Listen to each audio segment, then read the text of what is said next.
దేవుని నామానికి స్తోత్రం కలుగునుగాక. ఎలోహిం టీవీ ప్రేక్షకులందరికీ నా హృదయపూర్వక వందనాలు చెల్లించుకుంటున్నాను.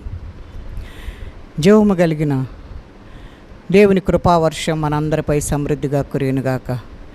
ఇటు మాటలతో దేవుడు మన హృదయాలను తెప్పరిల్ల చేయునుగాక. చిన్న ప్రార్థన చేసుకుందాం. పరిశుద్ధుడా, ప్రేమ కలిగిన తండ్రి, నీకు వందనాలు.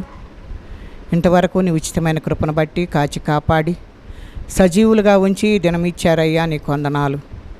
ఈ దినములో ఉన్న ప్రతి పరిస్థితిని మీ చేతులకు సమర్పిస్తున్నాను.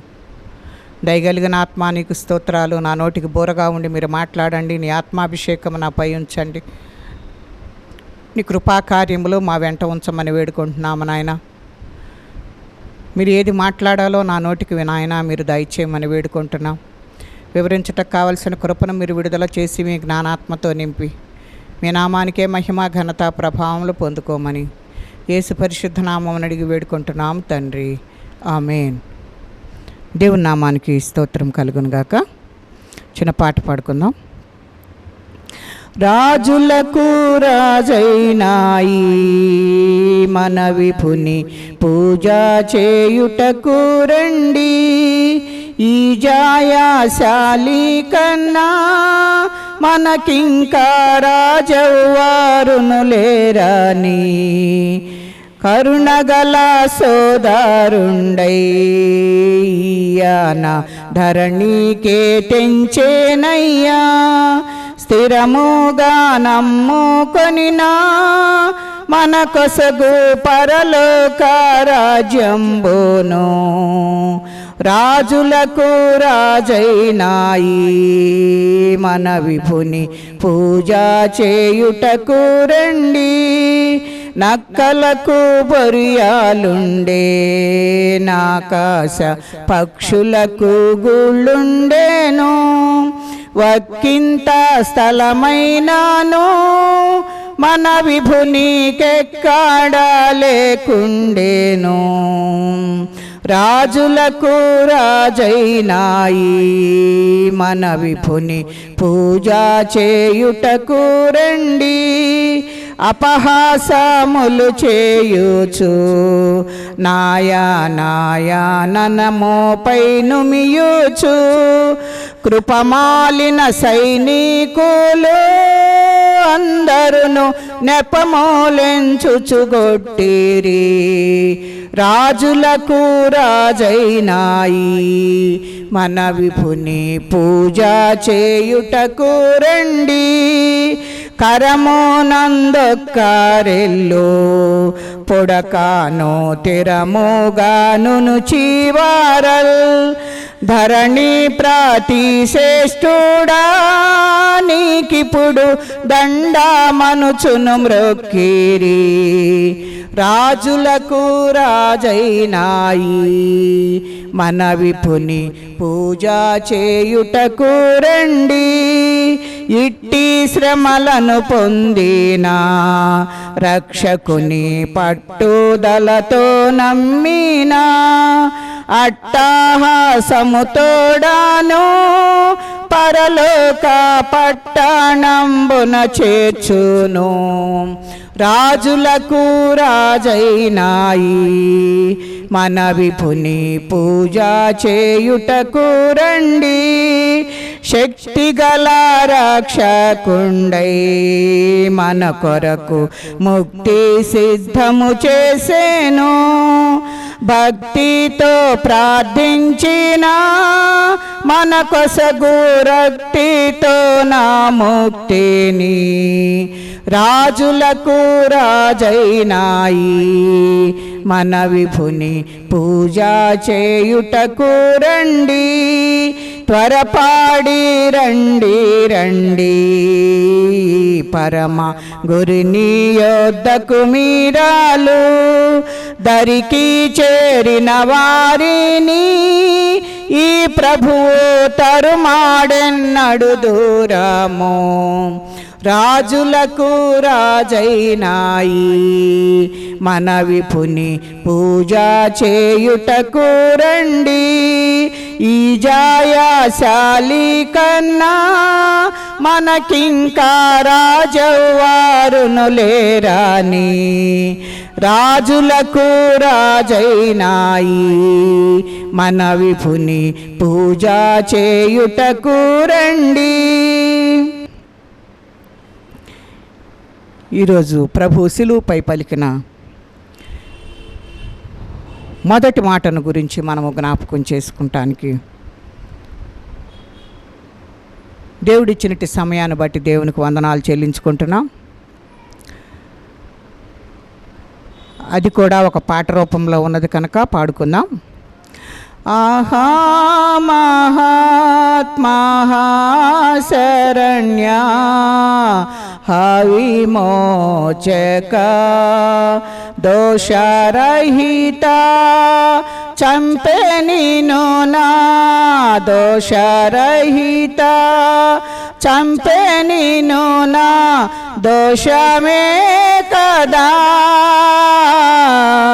ఆహా మహాత్మా శరణ్యా విమోచక వీరలను క్షమించు తండ్రి నేరమేమియున్ కోరి తిట్టులా నిన్ను జాంపు క్రూర జనులకై. ఆహా మహాత్మా శరణ్యా విమోచక. దేవుని నామానికి స్తోత్రం కలుగునుగాక. 7 మాటలు మనం మాట్లాడుకోబోయే ముందు మొదటి మాటను మాట్లాడుకునే ముందు ఈ మంచి శుక్రవారము లేక గుడ్ ఫ్రైడే అని పిలువబడుచున్న మహాపస్కా బలి దినాన్ని జగద్రక్షకుడైన యేసు మానవాళి యొక్క పాపశిక్షను తన మీద వేసుకుని తనను తాను ప్రాయశ్చిత్తార్థముగా బలికి అప్పగించుకుని సిలువలో మరణించిన విషయము యావత్ ప్రపంచానికి కూడా తెలిసి ఉన్నట్లుగా మనం చూస్తూ ఉన్నాం. గుడ్ ఫ్రైడే నాడు ప్రపంచ జనాభాలో 3 వంతులు అనగా దాదాపు 240 కోట్ల మంది వారి వారి గ్రామాల్లో, పట్టణాల్లో లేక నగరాల్లో సంఘముగా సమకూడి ప్రభు మన కొరకు పొందిన శ్రమలను, ప్రభు యొక్క శిలువ మరణాన్ని జ్ఞాపకం చేసుకుని ఆయన్ను ఆరాధిస్తూ ఉంటారు. మానవులను పాప విముక్తులనుగా చేయటానికి మానవులకు బదులు తనను తాను అప్పగించుకున్న యేసును మనసారా పూజిస్తూ ఉన్నట్లుగా మనము చూస్తున్నాం. ఈనాడు మనము శిలువను ఎంతో అందమైనదిగా, అలంకారముగా, అది ఒక చిహ్నంగా మనం చూస్తూ ఉన్నాం. శిలువ గుర్తు క్రైస్తవ దేవాలయాల మీద, దేవాలయాల లోపల గర్భగుడిలో కనిపిస్తూ ఉంటున్నాయి. క్రైస్తవ గృహాల మీద, ద్వార బంధాల మీద, కిటికీల మీద మనకు ఆ గుర్తు కనిపిస్తూ ఉంటుంది. కొందరు శిలువ ఆకారాన్ని మెడలో వేసుకుంటారు, మరికొందరు శిలువ గుర్తును చేతికి కట్టుకుంటున్నట్లుగా కూడా మనము చూస్తూ ఉంటున్నాం. కొన్ని పట్టణాల్లో లేక నగరాల్లో ఏదైనా ఒక ఎత్తైన భవనం మీద నుండి చూస్తే కొన్ని వందల శిలువలు దేవాలయం మీద నుండి, క్రైస్తవుల గృహముల మీద నుండి దేదీప్యమానంగా ప్రకాశిస్తూ యేసు శిలువ యజ్ఞాన్ని, మానవుల పట్ల దేవుడు చూపించిన అపారమైన ప్రేమను ప్రపంచానికి ప్రకటిస్తూ ఉన్నట్లుగా చూస్తూ ఉన్నాం. ఇంతకు శిలువకు అంత విలువ ఎలా వచ్చింది అని మనం జ్ఞాపకం చేసుకుంటే, యేసు శిలువకు అర్థం ఏమిటి, శిలువ యొక్క మర్మం ఏమిటి అనేది మనము జ్ఞాపకం చేసుకుంటే, ఈనాడు మనము శిలువను చాలా అలంకారమైనదిగా చూస్తూ ఉన్నాము. కానీ ఆనాడు యేసు మోసిన శిలువ అంత అందమైనదేమీ కాదు. అది ఒక భయంకరమైన శిక్షకు, క్రూరాతి క్రూరమైన మరణదండకు గుర్తుగా కనబడుతుంది. మానవ చరిత్ర అంతటిలోనూ అత్యంత క్రూరమైన శిక్ష ఏంటి అని అంటే శిలువ శిక్ష. శిలువ శిక్ష విధించబడిన వ్యక్తి అతన్ని ఏం చేస్తారంటే మొట్టమొదటిగా వస్త్రహీనునిగా చేస్తారు, ఇష్టం వచ్చినట్లుగా కొడతారు, వారి ముఖము మీద గుద్దటం, వీపు మీద గుద్దటం, అలాగున అవమానపరిచేవారు. తరువాత కొరడాతో 39 కొరడా దెబ్బలు కొట్టేవాళ్ళు. కొరడా చివర ఉన్న త్రాళ్లకు ఎముకల ముక్కలు కట్టబడి ఉండేవి కనుక కొరడాతో కొట్టిన ప్రతిసారి ఆ ఎముకలు ముక్కలు శరీరంలో దిగబడి కండను చీల్చివేసేటట్లుగా ఉండేవి. అతడు చేసిన తప్పును ఒక పలక మీద వ్రాసి దానిని అతని మెడలో వేలాడదీసేవారు. ఒక నిలువ కమ్మి 2 అడ్డకమ్మిలతో కూడిన సిలువను అతని భుజము మీద వేసి పురవీధుల గుండా అతన్ని కొట్టుకుంటూ ఊరు బయటికి నడిపించేవారు. ఊరు బయటకు వెళ్ళిన తర్వాత ఏ సిలువనైతే అతడు మోసుకుంటూ వచ్చాడో ఆ సిలువ మీద అతన్ని పడుకోబెట్టేవారు. 2 చేతులకు 2 మేకులను, 2 కాళ్లకు కలిపి 1 మేకును కొట్టేవారు. ఆ సిలువను ఎత్తి ఒక గుంటలో పడవేసేవారు. సిలువ శిక్షను మొదట పర్షియా ప్రారంభించినట్లుగా మనము చూస్తూ ఉన్నాం. వారి నుండి రోమన్లు నేర్చుకున్నట్లుగా మనము చరిత్రలో చూస్తూ ఉన్నాం. పర్షియన్లు భూమిని పవిత్రమైనదిగా భావించేవారు కనుక సిలువ శిక్ష విధింపబడిన వ్యక్తి మరణించే సమయంలో అతని పాదాలు భూమిని తాకితే భూమి అపవిత్రమైన పోతుందని వాళ్ళు నమ్మేవారుగా ఉన్నారు. కనుక సిలువ శిక్ష విధించబడిన వ్యక్తిని భూమికి ఎత్తుగా సిలువలో వేలాడదీసేవారు. కొన్ని సందర్భాల్లో సిలువ శిక్ష విధించబడిన వారు కొన్ని రోజుల పాటు అలాగే సిలువలో వేలాడుతూ ఉండేవారు.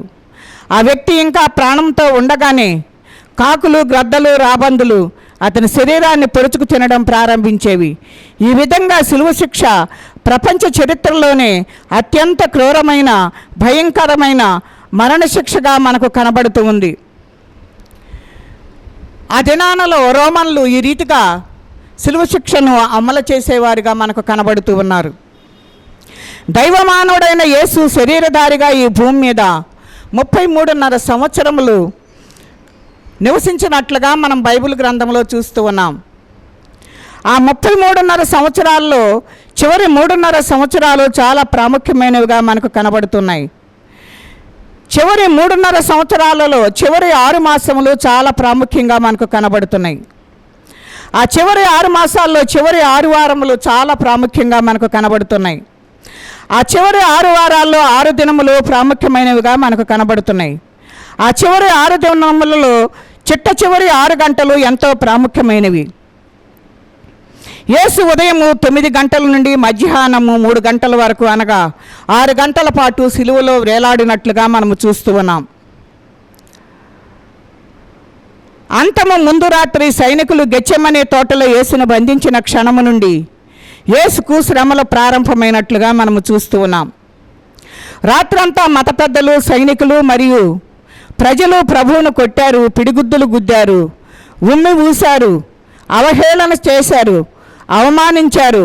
ఉదయకాలం కాగానే ప్రధాన యాజకులను, పెద్దలను, శాస్త్రులను, మహాసభ వారందరూ యేసును బంధించి తీసుకొని పోయి పిలాతుకు అప్పగించారు.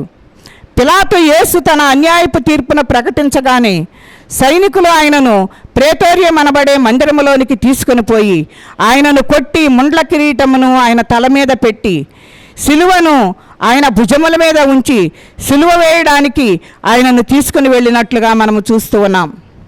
మార్గములో కురేనీడైన సీమోను అతడు సిలువను మొయిటలో యేసుకు తోడ్పడినట్లుగా చూస్తూ ఉన్నాం. ఆ విధంగా శరీరం నుండి రక్తము ధారలుగా కారుతూ ఉండగా ముండ్ల కిరీటము వలన తలను కలిగిన గాయముల నుండి కారుతున్న రక్తము వలన ముఖమంతా ఓ రక్తపు ముద్దగా మారిన యేసును ఉదయం 9 గంటల ప్రాంతములలో సిలువ వేసినట్లుగా చూస్తున్నాం.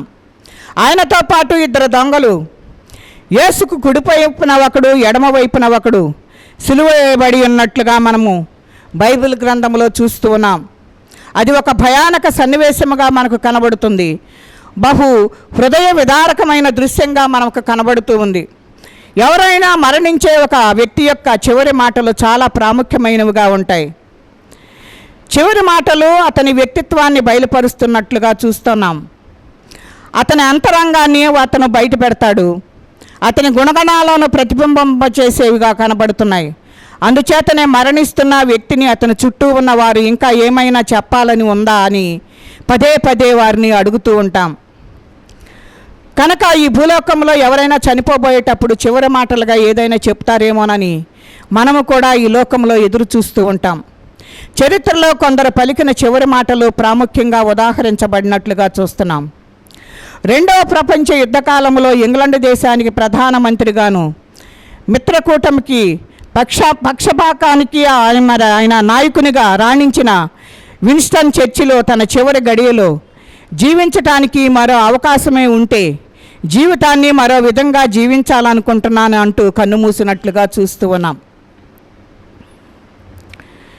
కనుక మిత్రపక్ష కూటానికి నాయకునిగా ఉండిన రాణించిన విన్స్టన్ ఆయన అంటున్నాడు, జీవించటానికి మరొక అవకాశం గనక ఉంటే జీవితాన్ని మరో విధంగా జీవిస్తానని మరి కన్ను మూసినట్లుగా చూస్తూ ఉన్నాం.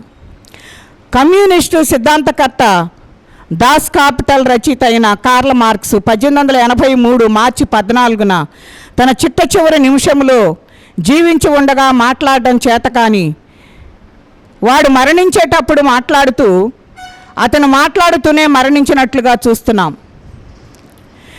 పిటి బర్నమ్ అనే వ్యాపారవేత్త ఈరోజు మన వ్యాపారంలో ఎంత లాభం అని కలవరిస్తూ కనుమూసినట్లుగా చూస్తూ ఉన్నాం.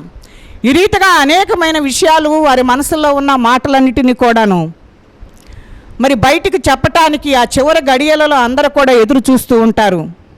అయితే ప్రిన్స్ ఆఫ్ ప్రీచర్ అని గొప్పగా పిలువబడిన దైవజనుడు చార్లెస్ స్పర్జన్ యేసు నా కొరకు మరణించాడు అంటూ ప్రభువుని స్తుతిస్తూ ప్రశాంతంగా కన్నుమూసినట్లుగా మరి చరిత్రకారులను మనము చూస్తూ ఉన్నాం. మెథడిస్టు ఉద్యమ నేత ఇంగ్లాండ్ దేశాన్ని మన్నించిన నిప్పురవ్వ జాన్ వెస్లీ తన మరణ గడియలను ఆసన్నమైనప్పుడు దేవుడు మనకు ఎల్లప్పుడూ తోడుగా ఉన్నాడు అని చెప్పి మరణించినట్లుగా చూస్తూ ఉన్నాం. జగద్రక్షకుడైన యేసు ఉదయం 9 గంటల నుండి మధ్యాహ్నం 3 గంటల వరకు అనగా 6 గంటల పాటు సిలువలో వేలాడినట్లుగా చూస్తున్నాం. ఈ 6 గంటల సమయంలో ప్రభువు కేవలము 7 మాటలు మాట్లాడినట్లుగా బైబిల్ గ్రంథంలో మనము ధ్యానం చేసుకుంటూ ఉన్నాం. బైబిల్ గ్రంథంలో 7 అనే సంఖ్య ఉన్న ప్రాముఖ్యతను గురించి మనందరికీ తెలుసు. 7 అనే మాట పరిపూర్ణతకు గుర్తుగా కనబడుతుంది. ప్రభువు సిలువ మీద నుండి కేవలం 7 మాటలే మాట్లాడడం కూడా దైవ నిర్ణయంలోని భాగంగా మనకు కనబడుతుంది. అందుచేతనే అనేకులు వారి గుడ్ ఫ్రైడే ఆరాధనలో ప్రభువు సిలువ మీద నుండి పలికిన ఈ 7 మాటలను ప్రత్యేకంగా ధ్యానిస్తూ ఉంటాం. ప్రభువునందు విశ్వాసం ఉంచిన ప్రతి వ్యక్తికి ఈ 7 మాటలు ఎంతో ప్రాముఖ్యమైనవి. ఎందుచేతనంటే ప్రభువు సిలువ మీద నుండి పలికిన ఈ మాటలు ప్రభు యొక్క వ్యక్తిత్వాన్ని బయలుపరిచే ఆణిముత్యాలుగా మనకు కనబడుతున్నాయి. మానవుల పట్ల దేవునికి ఉన్న అపారమైన ప్రేమను బహిర్గతం చేసే పరలోకపు కిటికీలుగా మనకు కనబడుతున్నాయి. మనం కూడా ప్రభు పలికిన ఈ 7 మాటలను ఎంతో భయభక్తులతో మన వ్యక్తిగత జీవితాలకు అన్వయించుకుంటూ మనం వాటిని పరిశీలన చేసుకుందాం. అందుకే మొదటి మాటగా ఆయన అంటున్నాడు కదా, తండ్రి వీరేమి చేయుచున్నారో వీరు ఎరుగరు గనక వీరిని క్షమించు అని లూకా సువార్త 23వ అధ్యాయము 24వ వచనంలో మనం చూస్తూ ఉన్నాం. అది ఒక భయానకమైన దృశ్యంగా సైనికులు, మత పెద్దలు, ప్రజలు కొట్టిన దెబ్బలకు, వారి చిత్రహింసలకు ఒక రక్తపు ముద్దగా మారిపోయిన యేసు సిలువలో వేలాడుతూ ఉన్నాడు. ప్రభు యొక్క 2 చేతులు మరియు చీలమండలకు మేకులు కొట్టబడి గాయముల నుండి రక్తము ధారలుగా కారుతూ ఉంది. ముండ్ల కిరీటం వల్ల ఏర్పడిన గాయముల నుండి రక్తము ముఖము మీదకి ప్రవహిస్తూ ఉంది. ఒక ప్రక్కన సైనికులు కేకలు, పరిసయ్యుల యొక్క అవహేళనలు, మత పెద్దల చీత్కారాలు, మరొక ప్రక్క వీడు ఇతరులను రక్షించెను, వీడు దేవుడు ఏర్పరచుకున్న క్రీస్తు అయిన ఎడల తను తాను రక్షించుకొనలేడా అంటూ దూషిస్తున్న ప్రజలు అల్లంత దూరంలో ప్రభు యొక్క బాధను, శ్రమను చూచి గుండెలు పగిలేలా రోధిస్తున్న మరియా ఇతర స్త్రీలు ప్రభువుని వెంబడించే ధైర్యం లేక మత పెద్దలకు, రోమా అధికారులకు భయపడి చెల్లాచెదురైపోయిన శిష్యులు మనకిక్కడ కనబడుతూ ఉన్నట్లుగా మనము చూస్తూ ఉన్నాం. దేవుడు ఇట్టి శ్రమలను అనుభవిస్తూ ఆయన మాట్లాడుతున్న మాటలను మనము జ్ఞాపకం చేసుకుంటూ ఉన్నాం. అట్టి సమయంలో సిలువదారి నోట నుండి ఒక అమూల్యమైన వాక్కు వెలువడినట్లుగా మనము చూస్తూ ఉన్నాం. తనను సిలువ వేసిన వారందరినీ క్షమించవలసిందిగా తండ్రికి విజ్ఞాపన చేస్తున్నట్లుగా చూస్తున్నాం ఇక్కడ. ఇది మానవ మేధస్సుకు కానీ జ్ఞానానికి కానీ అందని ప్రేమ.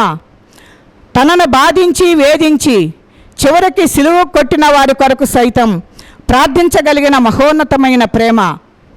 ఇట్టి ప్రేమలో దేవునికి మాత్రమే సాధ్యము. అందుచేతనే దేవుడు ప్రేమ అయి ఉన్నాడు. ఆయన ప్రేమను మనము విలువ తెలుసుకోవటానికి కోసం దేవుని యొక్క వాక్యము మనకు స్పష్టంగా తెలియజేస్తూ ఉంది కనుక ప్రేమకు ఒక ఆకారాన్ని అమర్చి దాన్ని రక్తమాంసములు చేకూరిస్తే అది కేవలము యేసులాగా ఉంటుంది కనుక ఎంతటి పాపినైనను క్షమించగలిగిన దివ్య ప్రేమ. సిలువలో నుండి పలికిన మొట్టమొదటి మాట పాప క్షమాపణకు సంబంధించిన విషయమై ఉండటంతో ఏదో అనుకోకుండా జరిగిన విషయం కాదు. కానీ అసలు ప్రభు ఈ లోకానికి వచ్చిన కారణం ఏమిటి అని మనం చూస్తే ప్రజలను వారి పాపముల నుండి విడిపించడానికే, వారిని క్షమించడానికే దేవుడు యేసుక్రీస్తు మరి ఈ లోకానికి వచ్చినట్లుగా మనము చూస్తూ ఉన్నాం. దేవుడు క్రీస్తులో మానవాళికి అనుగ్రహించిన మహాభాగ్యమే పాప క్షమాపణ. యెహోవా నీవు దోషములను కనిపెట్టి చూచిన ఎడల ప్రభువా ఎవడు నిలువగడలు?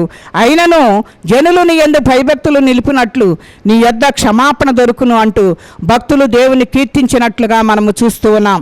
కనుక సిలువలో వేలాడుతున్న యేసు తన కొరకు తాను ప్రార్థించటలేదు. కానీ ఆయన ఏ పాపము ఎరుగని వాడు, పవిత్రుడు, నిర్దోషి, నిష్కల్మషుడు కనుక తన క్షమాపణ కొరకు ఆయన ప్రార్థించవలసిన అవసరం లేదు.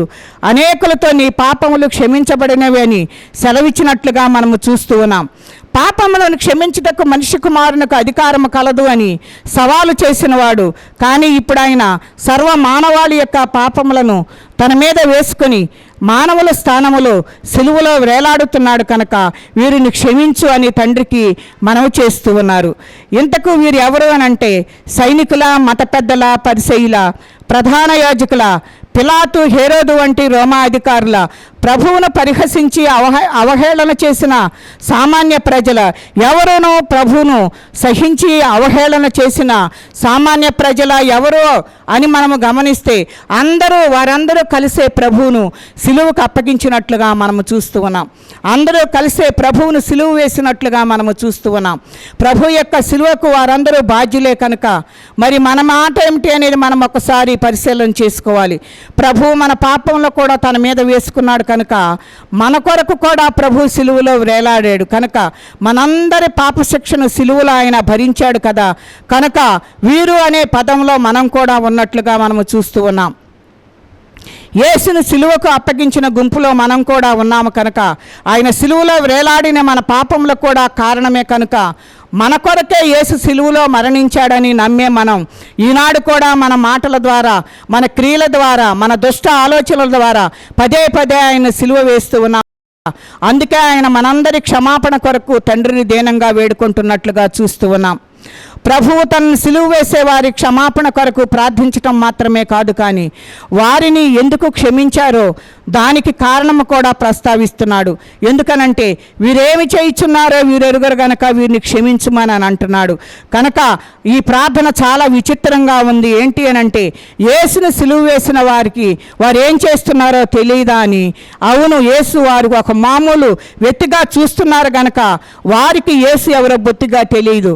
అయినను ఒక నిందితునిగా చూస్తూ దూషిస్తూ ఆయన ప్రేమ ఎంత గొప్పదో వారికి తెలియక యేసును బాధిస్తూ ఉన్నారు కనుక వారందరూ కూడాను ఆధ్యాత్మికమైన గుడ్డితనములో ఉన్నారు కనుక దేవుడు మాట్లాడిన ఆ మాటలను మనము మరి దేవుడు జ్ఞాపకం చేసుకుంటూ వారిని క్షమించమని ఆయన మరి మాట్లాడుతున్నట్లుగా చూస్తూ ఉన్నాం. కనుక మనందరము దుష్ట హృదయములు కనుక ఆ హృదయముల నుండి మనము పవిత్రపరచబడాలి అని అంటే దేవుడు నిన్ను నన్ను మరి క్షమించమని కోరుతున్నట్లుగా మనము చూస్తూ ఉన్నాం.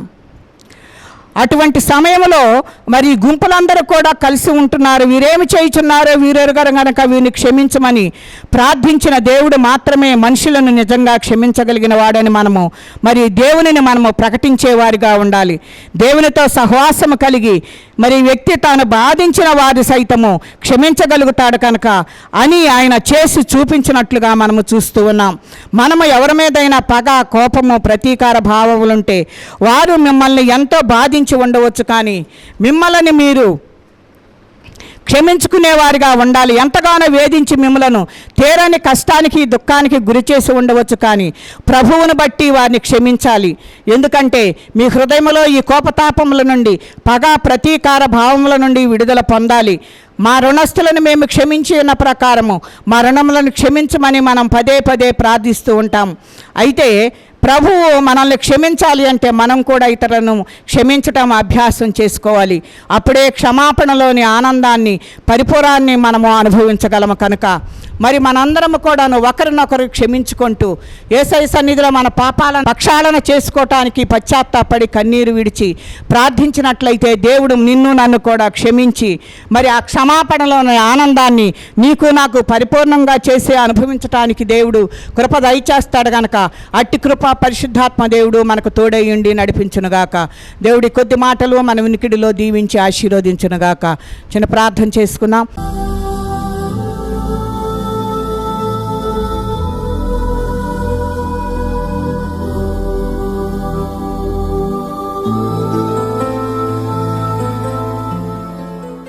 పరిశుద్ధుడా, ప్రేమ కలిగిన తండ్రి, నీ కొందనాలు. ఇట్టి మాటల ద్వారా మీరు మాతో మాట్లాడారు. మీరు మా కొరకు ఎంతగానో నాయన మమ్మల్ని క్షమించి మేము ఎటువంటి స్థితిలో ఉండినా మాకు క్షమాపణ ఇచ్చిన దేవా నీకు స్తోత్రములు చెల్లిస్తూ ఈ మాటలను ప్రభా మేము నా తండ్రి మా హృదయాల్లో భద్రపరుచుకుని వీటి ద్వారా జీవించడానికి కావాల్సిన కృపను మీరు మాకు దయచేసి నీ నామానికి మహిమ తెచ్చుకోమని యేసు పరిశుద్ధ నామమున అడిగి వేడుకుంటున్నాం తండ్రి. ఆమేన్.